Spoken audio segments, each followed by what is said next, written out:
Bien, nous allons reprendre. Lors du dernier cours, j'avais présenté la problématique générale qui inspire, ordonne le présent cycle d'enseignement sur les usages de la Terre, en expliquant que cette problématique s'inscrivait dans une ambition plus générale qui était de procéder à une reconceptualisation critique des notions au moyen desquelles l'anthropologie décrit et analyse les modalités, les institutions du vivre ensemble dans les collectifs non modernes. J'ai en particulier mis l'accent sur le fait que cette entreprise résultait du constat que les principaux concepts des sciences sociales étaient le produit d'une histoire singulière, celle de l'Europe, et que ces concepts se révélaient en conséquence peu adéquats pour qualifier des situations et des processus dans des collectifs non modernes, de sorte qu'il était devenu urgent de mettre au point des outils analytiques qui soient le plus possible indépendants des particularismes historiques ayant modelé les concepts que l'anthropologie emploie. L'un de ces outils, qui joue un rôle central dans le travail de refondation restant à accomplir pour imaginer des cosmopolitiques débarrassés de l'eurocentrisme et de l'anthropocentrisme de la philosophie des Lumières, est le concept de collectif. Et j'ai insisté sur le fait que cette notion avait le mérite de permettre d'envisager des associations d'êtres dont la typologie ne repose plus sur la distinction de principes entre humains et non-humains qui fondent le régime de la modernité, mais reposer sur d'autres principes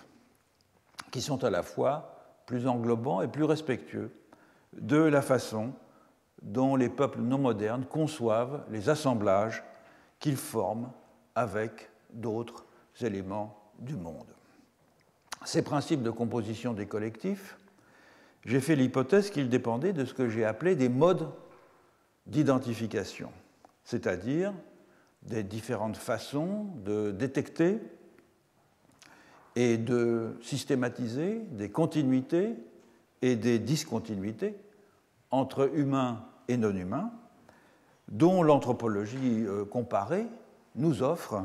un inventaire partiel, mais néanmoins assez riche. C'est pourquoi je conduis cette enquête sur les collectifs en m'intéressant tour à tour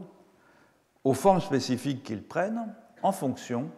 des types d'ontologie qu'ils expriment et en faisant l'hypothèse que la nature des êtres recrutés dans les collectifs,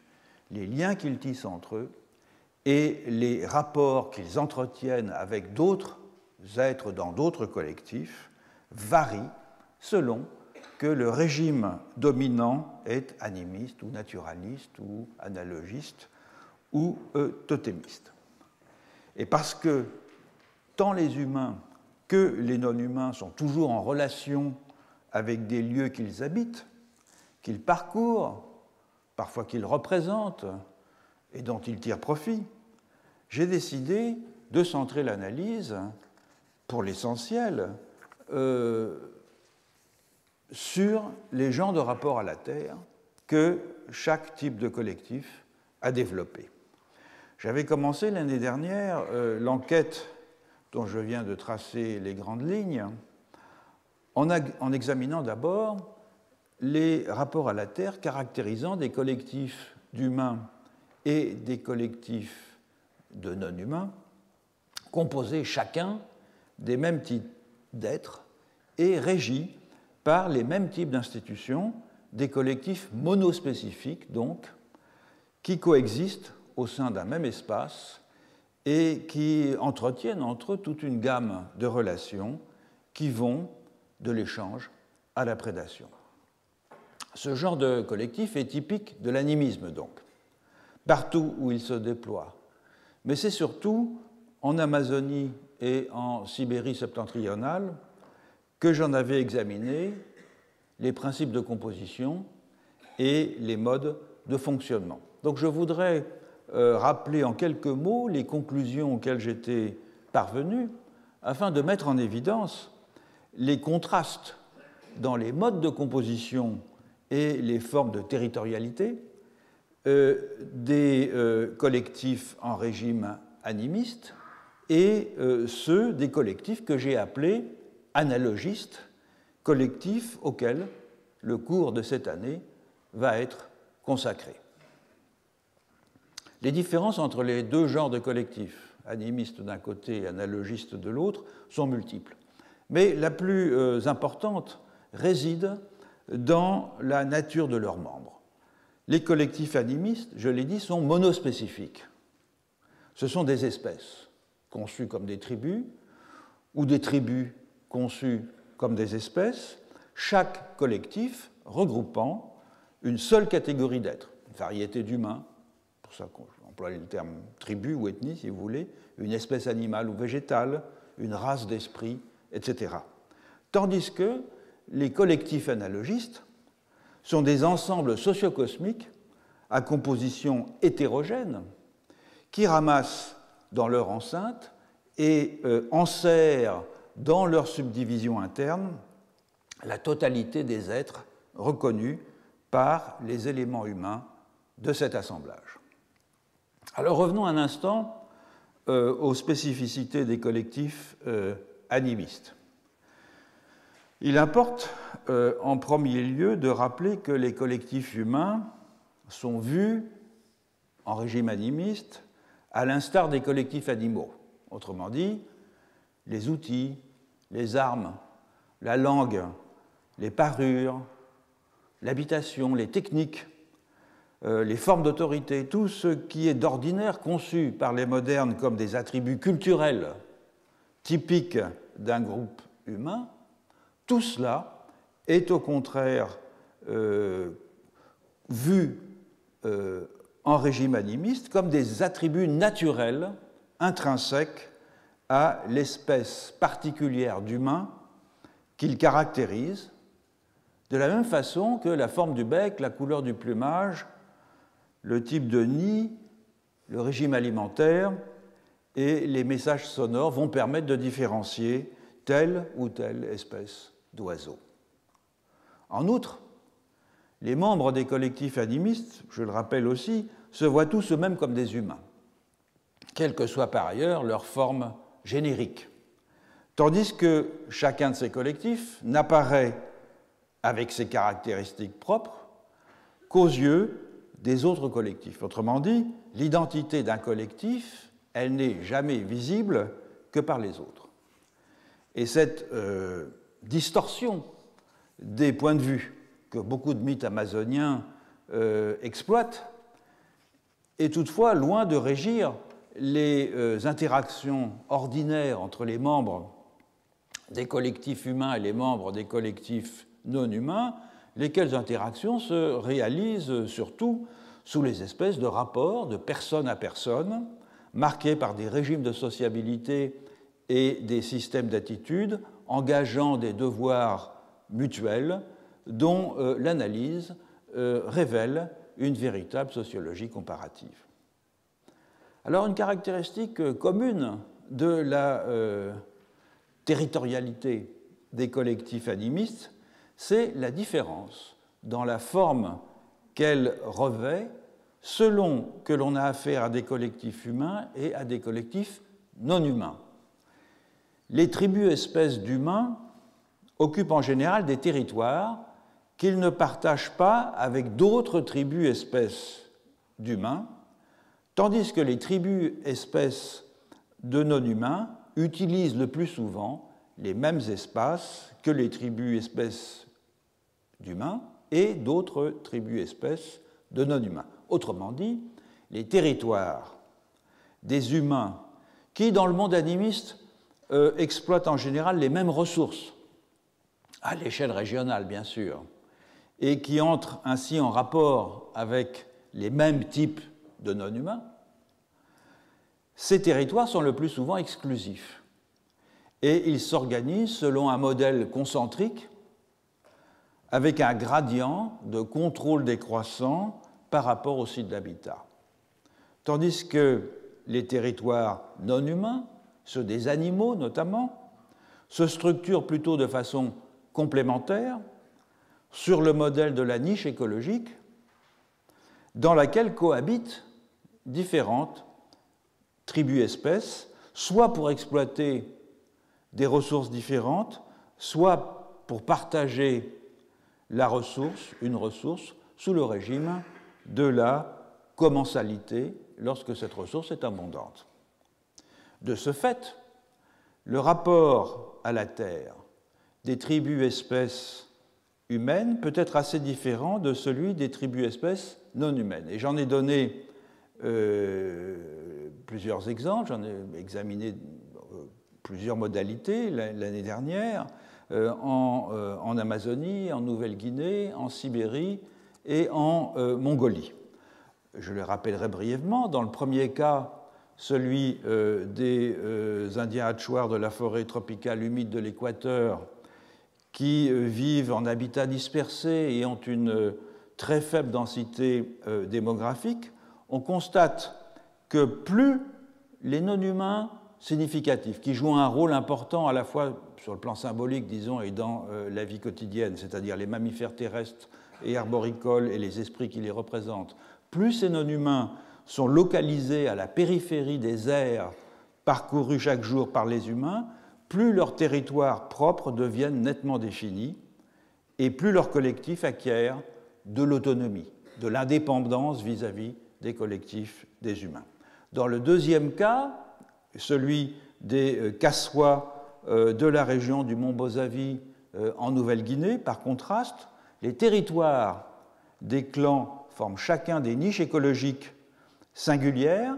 qui sont partagées par des groupes d'humains et par des groupes de non-humains. Les groupes de non-humains, ce sont par exemple des colonies de sagoutiers, des animaux et des races d'esprits. Il y a donc ici, dans ce cas, dans le cas des Kassois, coïncidence dans l'espace des milieux de vie de nombreuses tribus-espèces, lesquelles doivent trouver entre elles des accommodements. Par rapport à la situation amazonienne, les collectifs animistes de Sibérie septentrionale ont ceci de particulier qu'ils sont assez nettement contrastés du point de vue du rapport à la Terre entre, d'une part, des collectifs humains qui sont très généralement nomades, mobiles et peu territorialisés, et d'autre part, une catégorie de non-humains, les esprits du lieu, qui sont au contraire hautement territorialisés. Or, comme le montre l'évolution sur un siècle des rapports avec les esprits qu'entretiennent des populations de Sibérie septentrionale, j'avais pris l'exemple des Yukagir, les esprits des lieux, c'est-à-dire l'esprit responsable de telle montagne, de tel site, de telle rivière, de telle forêt, ont peu à peu pris le pas sur les autres catégories d'esprits, en sorte qu'ils sont devenus les principaux responsables des animaux sauvages, au point de se convertir assez souvent en esprits auxiliaires des hommes lorsqu'ils chassent dans les parages où ces esprits ont en quelque sorte leur juridiction. En outre, cette territorialisation des esprits s'accentue non seulement avec le temps, mais aussi à mesure que l'on descend vers le sud, c'est-à-dire depuis le nord de la Sibérie et jusqu'à la Mongolie. La frange septentrionale de la Sibérie est marquée par ce que l'on pourrait appeler un animisme symétrique. Il est caractéristique aussi d'ailleurs de l'Amazonie et du nord de l'Amérique du Nord. C'est un animisme dans lequel humains et non-humains ont le même genre d'intériorité. D'une certaine façon, on peut dire que ce sont tous des esprits. Et ils se distinguent par leur disposition physique et par le point de vue sur autrui que ces dispositions physiques rendent possible. Tandis que la Sibérie méridionale et la Mongolie sont caractérisés par ce qu'on pourrait appeler un animisme dissymétrique, c'est-à-dire à la fois hiérarchisé et fragmenté par le pluralisme ontologique, un animisme donc dans lequel on perçoit nettement les prodromes d'un régime analogiste. Alors, j'en ai pris quelques exemples, je pense aux populations par exemple du nord de la Mongolie comme les Doukas, qui offrent un très bon exemple de cette inflexion analogiste. Bien que les principes de recrutement des collectifs soient dans le cas des Doukas typiquement animistes, ce sont les humains, les non-humains, comme dans tout régime animiste, ont une intériorité similaire et ils se différencient par paquets du fait des comportements particuliers qui induisent leur disposition physique. Mais ces collectifs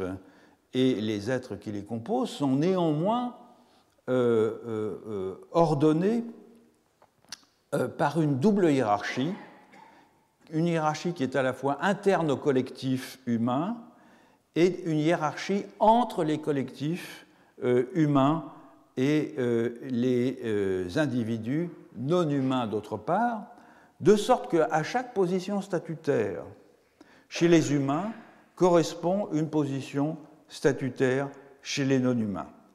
Et le fait que chaque catégorie d'êtres n'entre en relation qu'avec une autre catégorie d'êtres de même niveau hiérarchique engendre la constitution de sphères d'interaction cloisonnées entre humains et non-humains, sphères d'interaction qui prennent l'apparence d'autant de micro-territoires exclusifs, eux-mêmes hiérarchisés et parfois d'ailleurs délimités dans l'espace. En Mongolie proprement dite, enfin,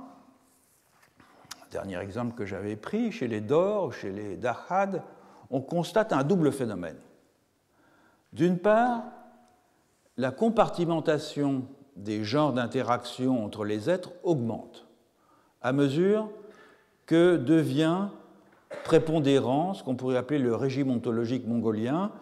que l'on peut envisager comme une sorte de groupe de transformation permettant de passer d'un animisme dissymétrique à un analogisme distribué. D'autre part, cette segmentation s'appuie sur une forme spécifique de rapport à la Terre. Et dans ce passage de l'animisme à l'analogisme, deux éléments paraissent jouer un rôle crucial. D'une part, certains êtres, les esprits du lieu toujours, ne cohabitent plus dans des collectifs, mais vivent seuls, dans des territoires qu'ils contrôlent. Ils se démarquent ainsi du régime de l'animisme, de l'existence qui est toujours collective, en particulier l'existence des esprits. Et ils deviennent ainsi des singularités qui sont disponibles pour une diversification ontologique plus ample. L'osmose entre un site et un être, un génie du lieu, l'être devient en quelque sorte l'hypostase du site dont il est la condition d'accès, cette osmose tranche ainsi sur le mode d'existence généralisé des esprits dans l'animisme symétrique où ces derniers, je l'ai dit, forment des associations typiquement semblables à celles des humains. D'autre part, la capacité ouverte à tous d'endosser le point de vue des membres d'un autre collectif subit, dans certaines régions de Mongolie, une importante mutation en ce qu'elle perd sa dimension interspécifique pour devenir plutôt intraspécifique. Autrement dit, les échanges de perspectives ne se produisent plus, comme c'est le cas en Amazonie ou en Amérique du Nord, ou dans le nord d'ailleurs de la Sibérie. Les échanges de perspectives ne se produisent plus entre les humains, les animaux et les esprits, mais entre des humains dans différents états d'existence. Des fantômes, des moitiés d'humains, des ancêtres, des humains miniatures. Il y a une grande imagination de ce point de vue-là chez ces populations de Mongolie. Donc des humains dans différents états d'existence, lesquels offrent autant de points de vue disparates et échelonnés le long d'un axe marqué par une forte hiérarchie. Car en Mongolie, les puissances invisibles se répartissent en fait en deux séries. L'une est horizontale, elle est formée des esprits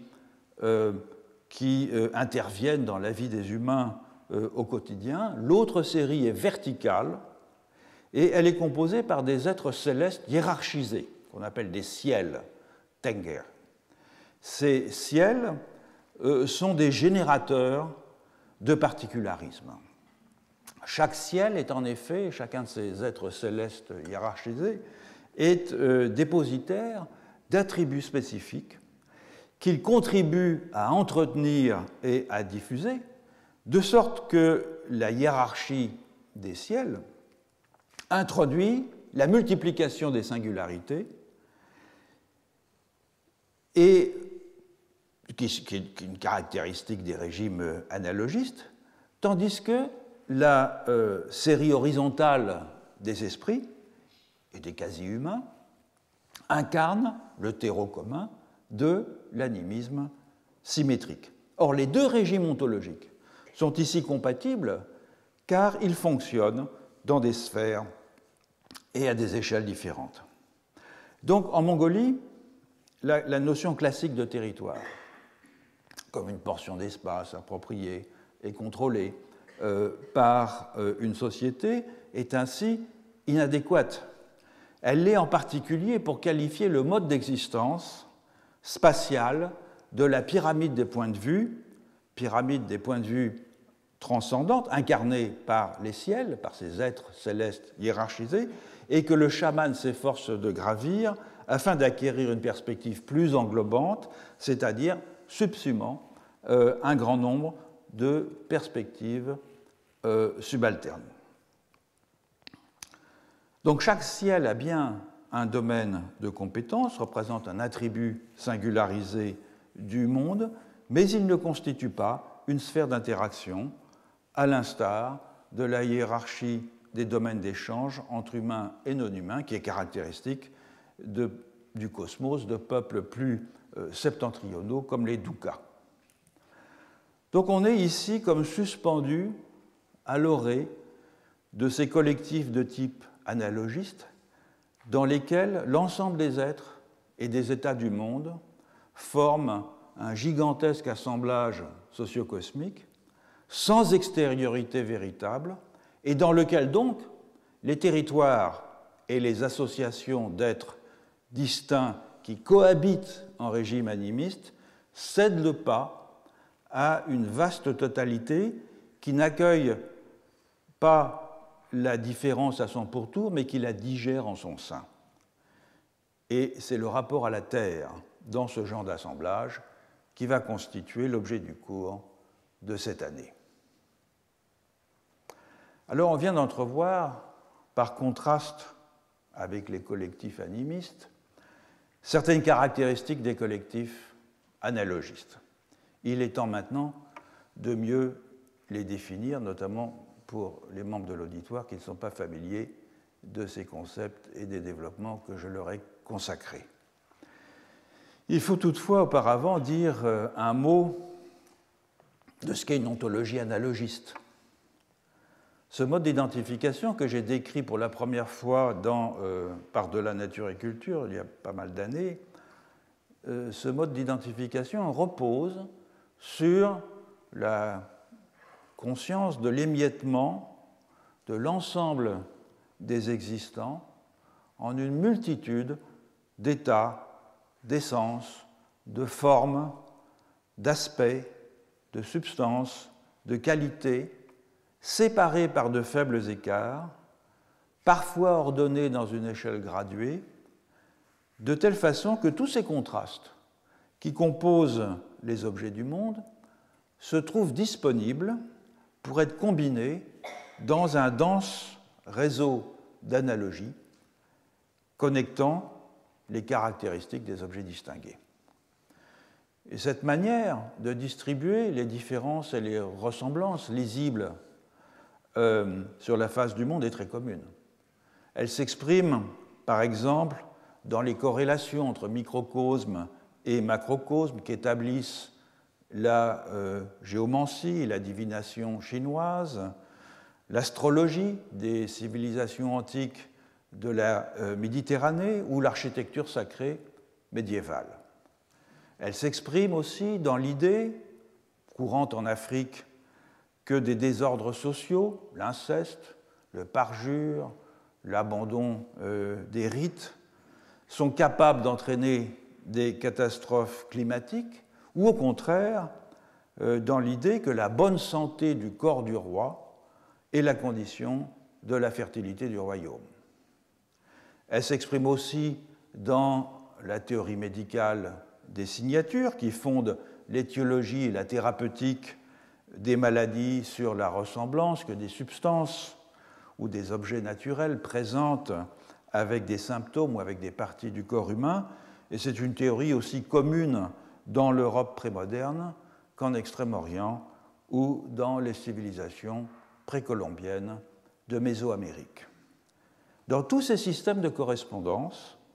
c'est l'utilité finale herméneutique ou prédictive qui importe. Et bien que ces réseaux d'analogie puissent prendre une forme réflexive et dogmatique, par exemple dans les traités de médecine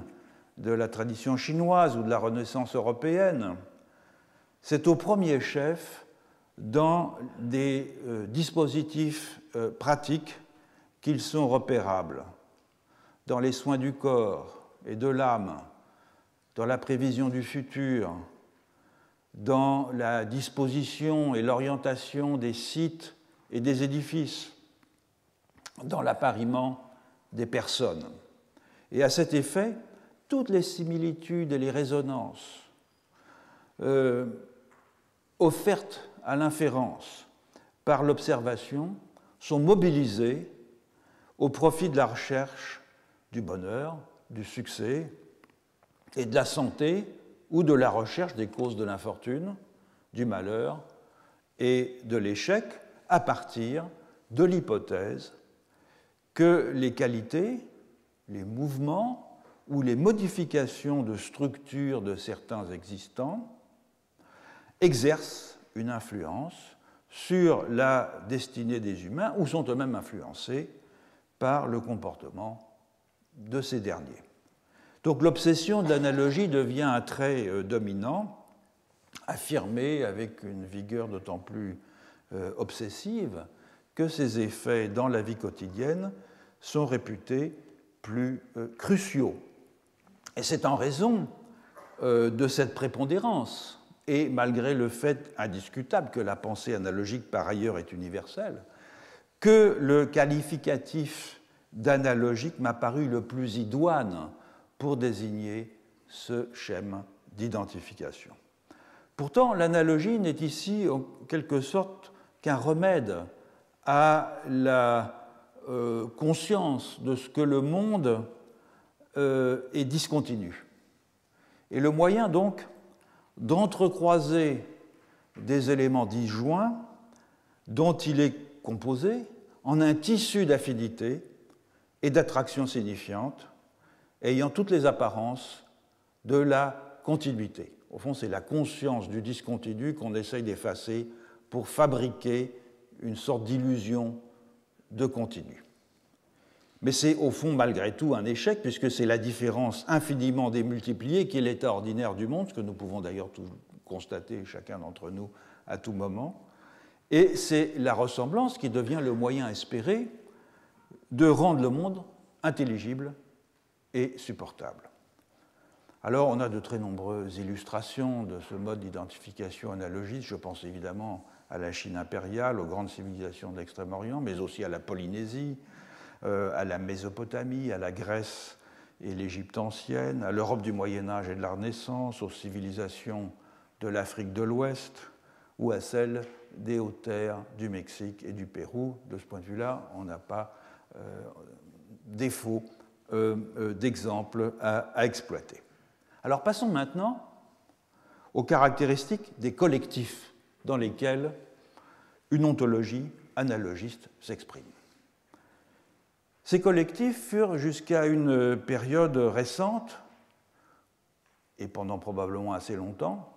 les plus nombreux à la surface de la Terre, et ce sont ceux auxquels l'anthropologie a consacré depuis un siècle l'essentiel de son attention. En effet, et si on regarde par contraste ce qui se passe avec l'animisme, les grands blocs de l'archipel animiste, l'Amazonie, le nord de l'Amérique septentrionale, la Sibérie, ces grands blocs ils sont restés grosso modo à l'écart du mouvement de la colonisation pour l'essentiel jusqu'à la fin du XIXe siècle, et ils n'ont fourni pendant longtemps à la réflexion européenne que des motifs de perplexité. Tant était grand l'écart qu'ils présentaient avec nos institutions et avec nos modes de pensée. Par contraste, l'Europe coloniale s'est très tôt confrontée à de vastes collectifs analogistes qu'elle s'était donné pour mission de conquérir, d'administrer, de piller, d'abord les Mexicains et les Mexicas, si on veut dire, mais aussi leurs voisins, et les Incas au XVIe siècle, puis évidemment l'Afrique, l'Inde, l'insulinde, l'Indochine, la Polynésie au XIXe siècle, ou bien c'était aussi, dans le cas de la Chine et du Japon, des collectifs que l'Europe avait besoin de mieux comprendre pour des raisons autant de curiosité intellectuelle, on pense évidemment aux travaux des jésuites en Chine au XVIIIe siècle, que pour des raisons évidemment aussi d'intérêt commercial. Il en a résulté une masse considérable de connaissances sur les collectifs analogistes, canalisées par les disciplines d'érudition rangées sous l'étiquette de l'orientalisme, ou bien des antiquités américaines, comme on disait jadis, et par l'anthropologie sociale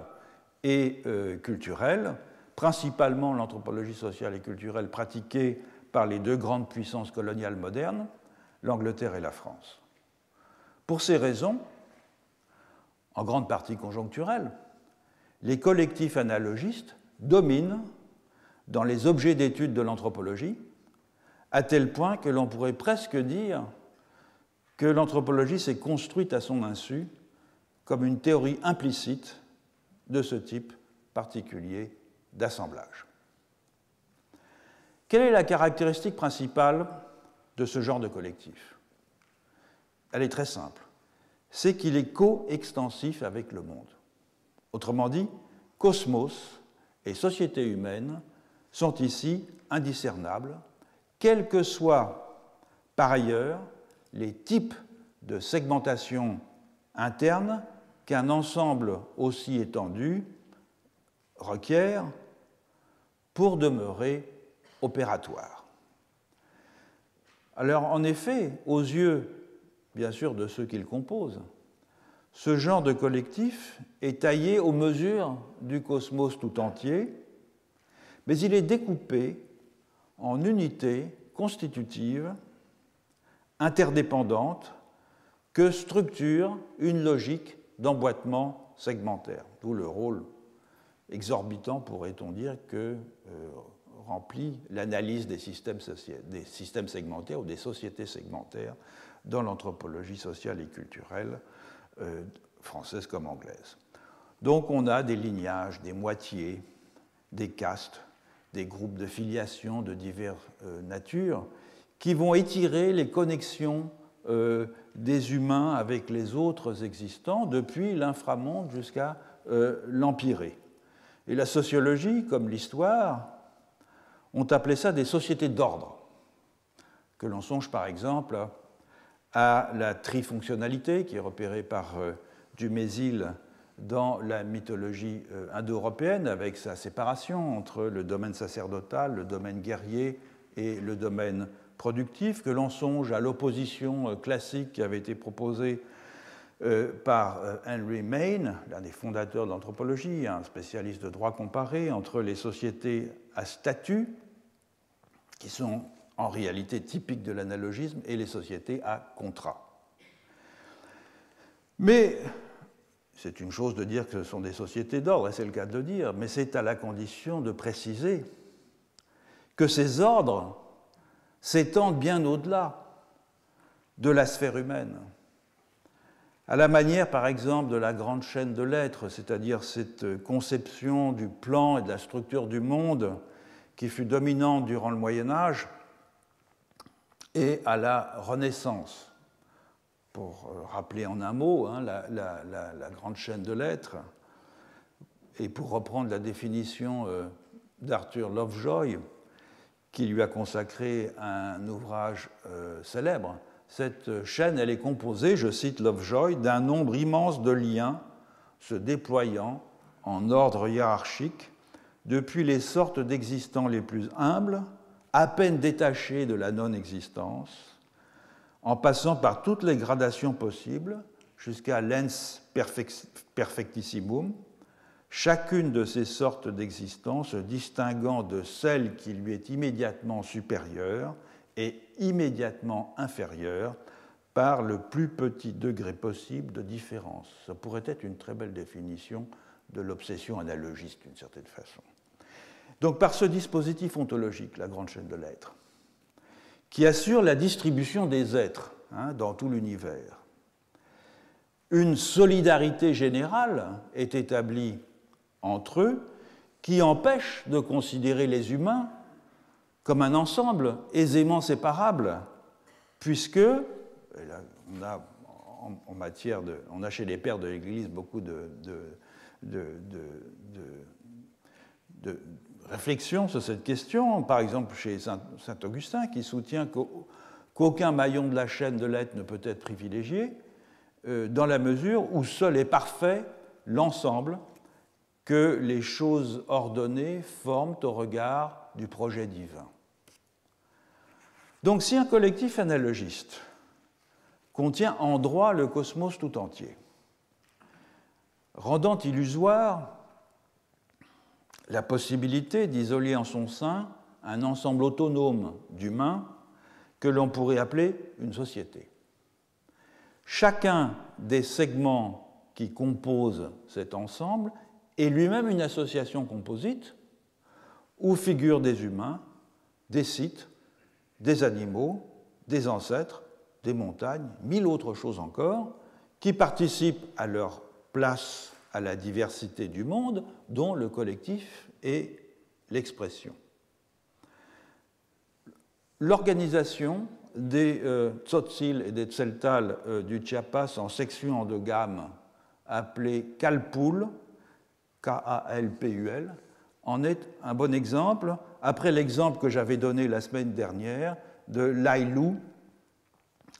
dans les communautés andines. D'une certaine façon, c'est le même genre d'entité, de segment.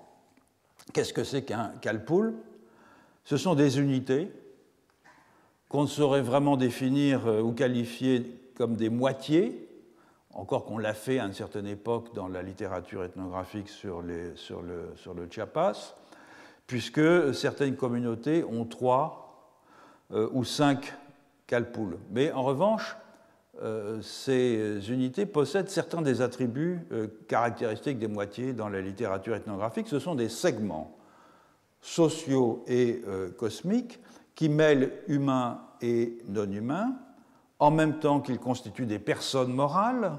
exerçant un contrôle sur la tenue foncière, c'est exactement le même cas que chez les Aïlous qu'on a vu la semaine dernière, et qui exercent aussi un contrôle sur les individus compris dans leur juridiction. Lorsqu'il n'y a que 2 sections, qui est le cas le plus fréquent chez les tzotzil et chez les tzeltal, la démarcation de ces calpuls recoupe perpendiculairement la ligne de pente du territoire au niveau du village, de sorte que la moitié ou la section qui est prééminente sur le plan rituel,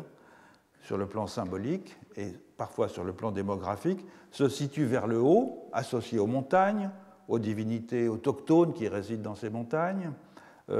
son saint patron étant celui de la communauté tout entière, tandis que la section du bas, à partie liée avec les terres basses, on est au Chiapas, donc dans un massif montagneux et de hauts plateaux qui descend progressivement vers la forêt tropicale humide vers le sud, vers l'abondance agricole aussi, et vers le monde des démons et des non-indiens. Autrement dit, la supériorité numérique et cérémoniale de la moitié du haut n'est qu'une expression d'un schéma plus général de segmentation de l'univers en paires d'éléments complémentaires, dont on va dire que l'un est un aîné et l'autre un cadet ou un mineur, et donc chaque montagne majeure est accompagnée d'une montagne mineure, chaque grotte aînée est accompagnée d'une grotte cadette, etc. Les emboîtements lignagés de certaines sociétés d'Afrique de l'Est, bien qu'ils soient moins formalisés que le calpoul, répondent au même principe.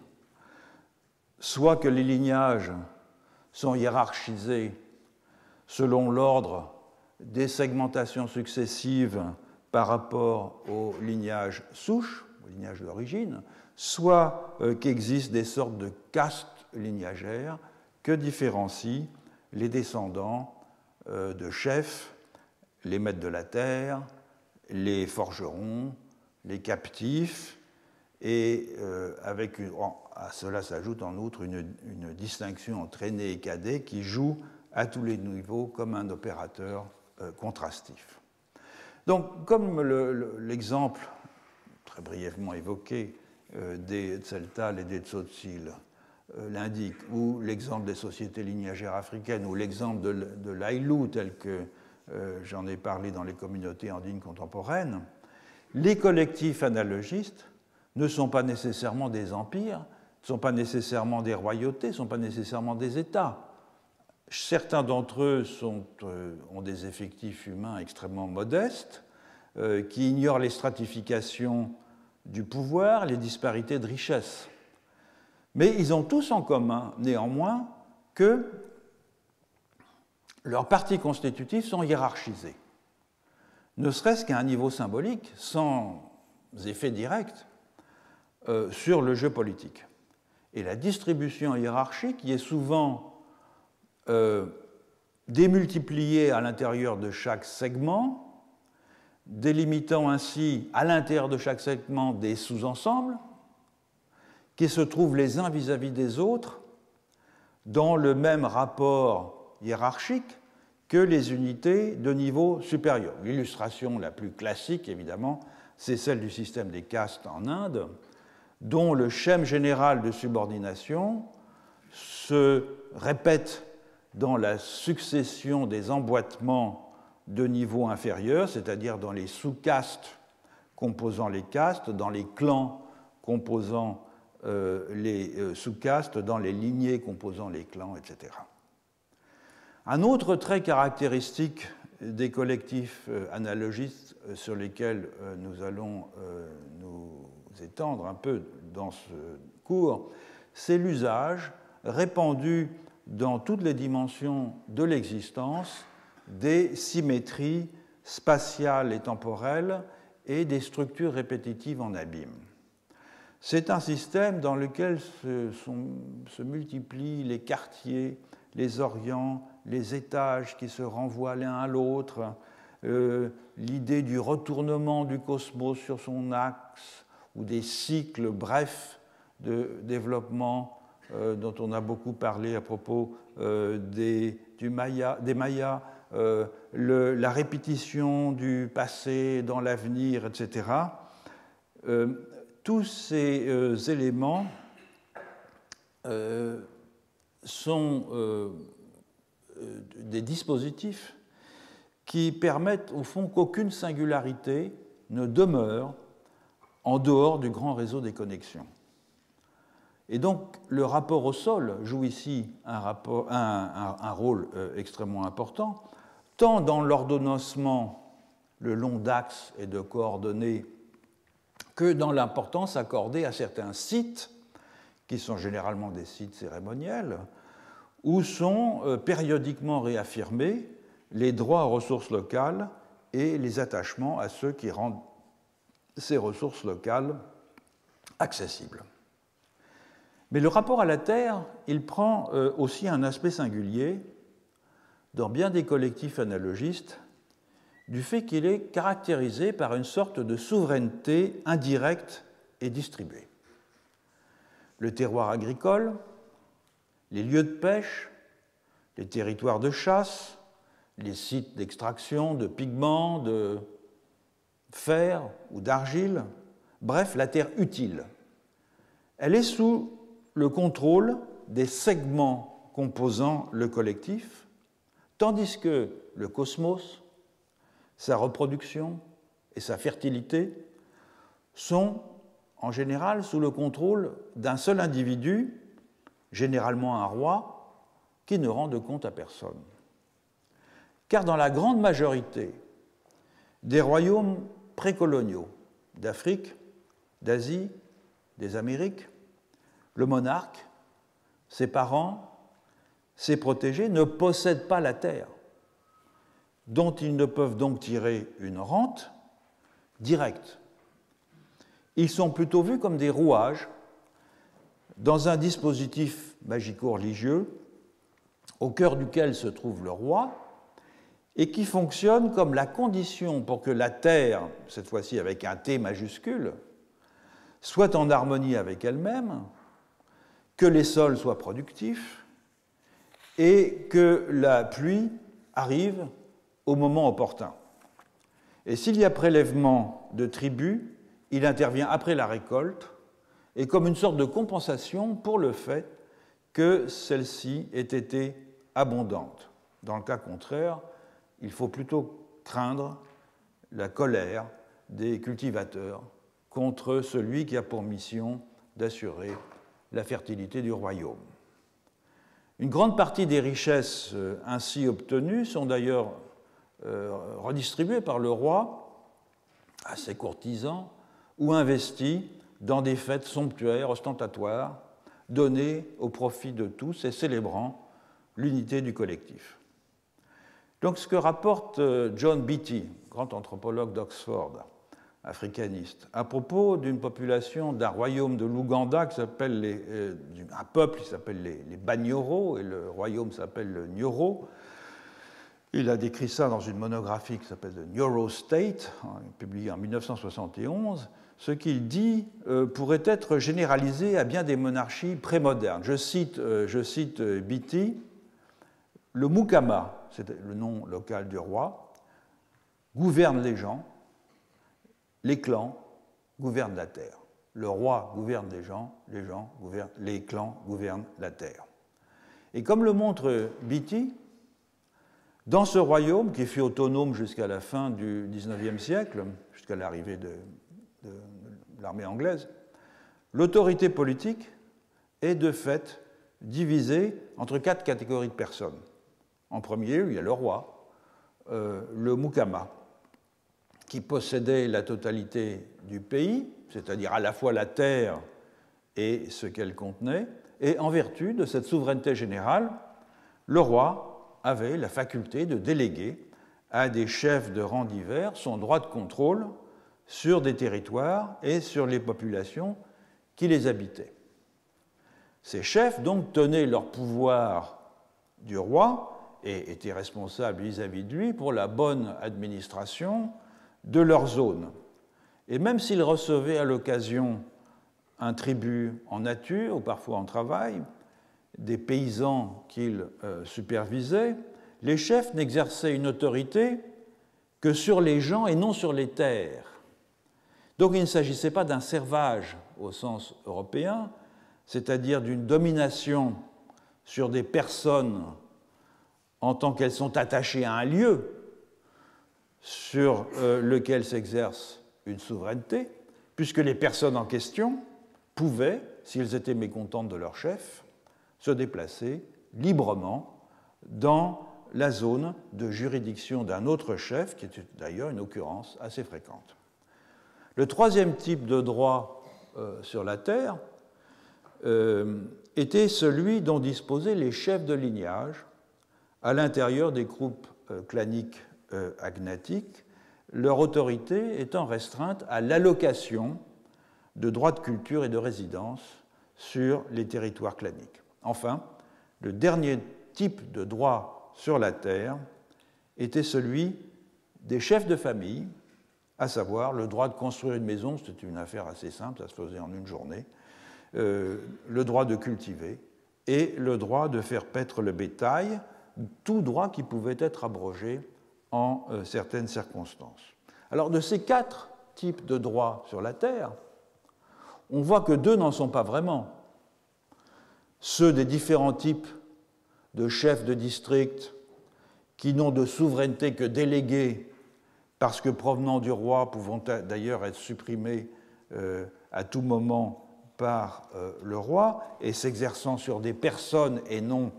sur des territoires, d'une part, et ceux des chefs de famille qui ne disposent du droit à exploiter la terre qu'en tant qu'ils l'ont reçu des chefs de lignage. Ainsi se précise la formule « le roi gouverne les gens, les clans gouvernent la terre ». La souveraineté du roi, elle s'exerce sur le collectif socio-cosmique en général, sur l'assemblage des humains et des non-humains qui composent ce collectif, et non sur la terre nourricière productive qui est sous le contrôle des clans, mais pas de façon absolue. Parce que comme le note Beatty, je le cite là, la notion de droit sur la terre, droit permanent et inconditionnel, correspondant à ce que nous entendons par la propriété pleine et entière. Je traduis ainsi l'expression anglaise freehold. Cette notion de droit ne s'est pas développée avant la déposition du roi Kabarega, c'était le nom du dernier roi, Nyoro, par les autorités britanniques, c'est-à-dire à la fin du XIXe siècle. Donc cette double souveraineté du roi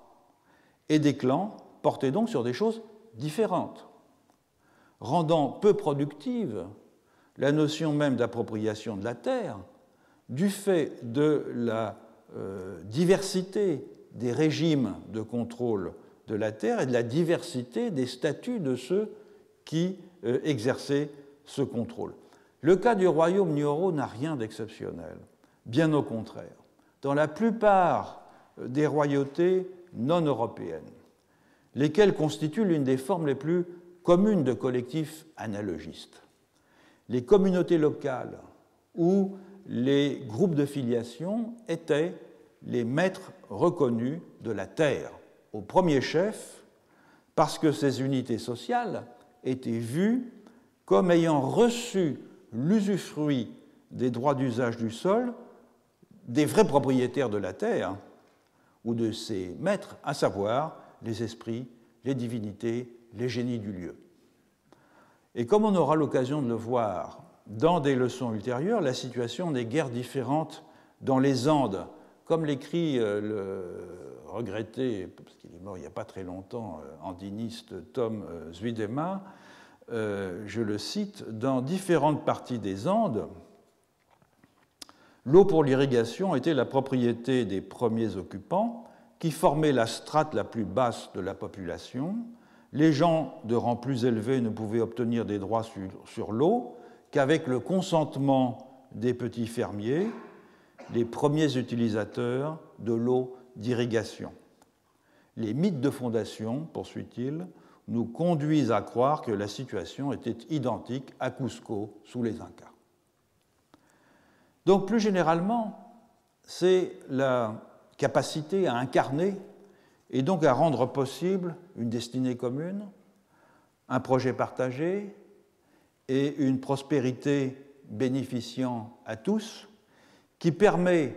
aux délégués en ce monde des puissances extra-humaines, disons, d'exercer un pouvoir qu'ils ne tirent pas, ou très rarement, d'un contrôle effectif et direct des moyens de production. La clé de leur succès, elle réside dans le fait tout à fait banal et maintes fois souligné que les humains n'ont pas la maîtrise des conditions de leur existence. La mortalité, l'infortune, la vitalité, la fertilité sont capricieuses et surtout là où domine la subsistance fondée sur la céréaliculture, c'est-à-dire dans la grande majorité des collectifs analogistes, je ne fais pas de déterminisme technique là, mais c'est un constat, l'imprévisibilité de la manifestation de ces qualités, de ces événements, la vitalité, la fertilité, etc., rend les humains particulièrement dépendants de ceux qui sont réputés contrôler et faciliter l'existence matérielle. Dans les collectifs analogistes, plus encore que dans d'autres collectifs non modernes, l'ordre social n'est pas déterminé par les conditions juridiques de production, c'est-à-dire en termes matérialistes, disons, par ceux d'entre les humains qui détiennent les moyens de production, puisque l'usage effectif de ces moyens dans l'agriculture, dans l'élevage, dépend en définitive des dispositions d'agents non humains, ou qui ne le sont plus, des divinités, des ancêtres, des esprits du lieu, et de l'habileté des spécialistes rituels qui représentent physiquement ces agents ou qui en sont leurs médiateurs. Et donc le pouvoir de ces derniers, les rois sacrés, les magiciens, les faiseurs de pluie, les prêtres, etc., ce pouvoir, il n'est que très rarement assis sur la propriété exclusive, effective des moyens de production, comme l'anthropologie marxiste s'était évertuée en vain à l'établir dans les années 60 et 70 du siècle dernier. Ce pouvoir, il est au contraire fondé, pour l'essentiel, sur la capacité pour un humain à être lui-même perçu comme un moyen de production légitime, le plus déterminant sans doute des moyens de production, celui qui permet à tous les autres moyens de production de remplir efficacement leurs fonctions, à savoir le pouvoir surhumain d'assurer la fertilité des champs et des pâtures, de tenir à distance les intempéries ou les insectes ravageurs des récoltes, ou de maintenir dans la pérennité le flux des sources et des cours d'eau. Comme l'écrivait Audrey Richards, autre grand anthropologue de l'école d'Oxford africaniste, à propos du peuple Bemba dans l'actuelle Zambie, je cite Richards, « Croire au chef, c'est cultiver, c'est-à-dire travailler la terre, dans l'espoir et dans l'assurance que la terre donnera à coup sûr le plus qu'elle peut. » Donc peu importe au fond à qui appartient la terre, puisque l'accès à celle-ci et le travail humain pour la mettre en valeur ne sont que des conditions nécessaires mais non suffisantes, et que l'on a surtout besoin pour la faire fructifier, la terre, des capacités d'intermédiation qui sont prêtées à un individu ou à un groupe humain qui est ainsi investi d'une position qui va le détacher du collectif. Et c'est cette position de détachement que nous allons examiner dans les leçons qui viennent. Les collectifs analogistes, je l'ai dit à maintes reprises, sont toujours composés de segments imbriqués. Groupes de filiation, castes, sections, etc. Kalpouli, Aïlou, tout ce que vous voulez. Qui regroupent chacun, en général, des humains et des non-humains, particularisés notamment par leur localisation dans l'espace. Donc dans un monde qui est composé d'un nombre immense de singularités, ce dispositif est sans doute indispensable, j'entends le système des segments, pour qu'aucune de ces singularités ne demeure en dehors du grand réseau des correspondances. Et c'est pourquoi les solitaires sont rares dans ce genre de collectif, ou alors il faut qu'ils s'extraient franchement des servitudes partagées, des cascades hiérarchiques. Alors on pense par exemple aux renonçants en Inde, qui a été très bien analysé en particulier par Charles Malamud, et on pense bien sûr au Dieu unique de la tradition mosaïque. Tous les autres éléments du collectif ne peuvent faire valoir leurs différences multipliées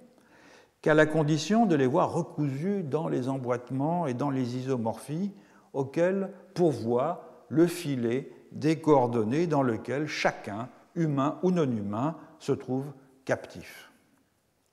Donc, l'étagement segmentaire, l'obsession des correspondances autorisent cette prouesse de nouer tous les éléments du monde dans des tissus continus. Et ce qui était dissemblable à un niveau apparaît semblable à un autre niveau par rapport à un nouveau jeu de différence sans que les particularismes intrinsèques ne soient pour autant effacés puisqu'il s'agit toujours d'une question de perspective. Donc souvent, au sommet de la hiérarchie trône une instance unique dans laquelle tous les points de vue sont rassemblés et vers laquelle toutes les divisions convergent, afin que ces couches intégratives successives deviennent enfin totalisables. Les exemples sont nombreux. L'Inca, Pharaon, un roi divin, voire plus modestement un chef conciliateur ou faiseur de pluie. Ces principes de totalisation, ils ont une position étrange, car ils sont à la fois à l'intérieur et à l'extérieur du collectif. En effet, les segments d'un collectif analogiste sont hétéronomiques. Ils sont hétéronomiques en ce qu'ils n'acquièrent un sens et une fonction, ces segments, que par rapport au tout parfaitement autonome qu'ils forment conjointement, c'est-à-dire, de fait, par une surdétermination des éléments au moyen de la structure. Donc les membres d'un segment A se différencient en bloc des membres d'un segment B en tant que A et B sont des composantes de la structure hiérarchique qui les englobe tous. En langage philosophique, en particulier dans le langage de Leibniz, on dirait que leur position et leur rapport sont l'effet d'une causalité expressive. Et la dépendance des segments analogistes à l'égard du collectif qui les définit est donc constitutive de leur mode d'être. Il leur faut, avec des éléments intérieurs au collectif, pouvoir faire de l'extérieur à eux-mêmes. Comment ça marche? Eh bien, l'instance totalisatrice qui donne son sens à la hiérarchie analogiste et assure son bon fonctionnement permet cette opération.